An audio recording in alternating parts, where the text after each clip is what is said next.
Fourteenth Station. Christ is buried. Earlier this week I was part of a long procession of Dominicans walking towards Leicester Cathedral to sing Vespers. This celebration was part of the week in which the city remembered the life and death of King Richard III. During the Middle Ages there had been links between the friars and the House of York, so it was fitting that we went to pay tribute to a king of the House of York who had been hastily buried and almost forgotten. But what was it all about? Why would we spend so much time and energy at the reburial of a king?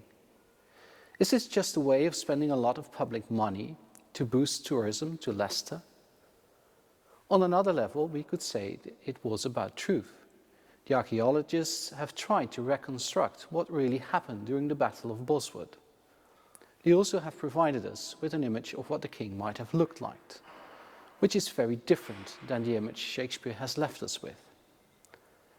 But maybe it was also about dignity, to restore the dignity of a man who had tried to defend his kingdom as best as he thought it should be done, regardless of our judgments today, and a dignity and a kingdom he had lost. There are some parallels with the burial of Christ that we reflect upon today.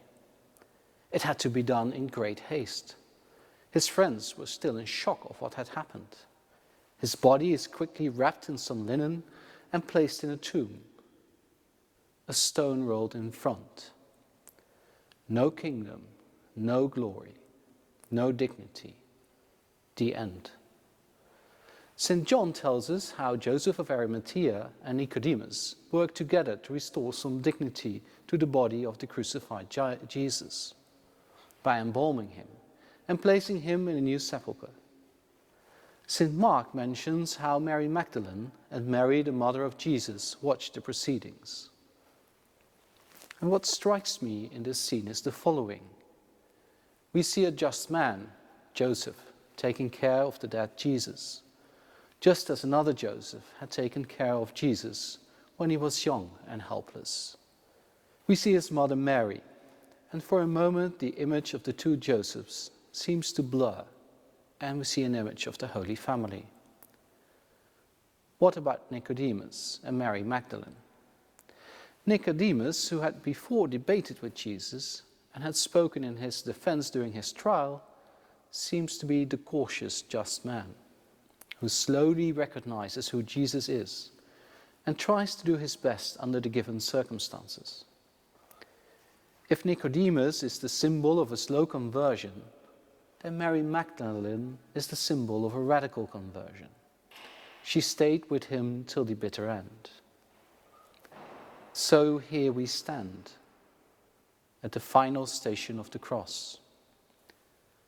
The kingdom seems to be lost. The situation is pretty hopeless. We try to restore dignity to him whom we have followed all these stations.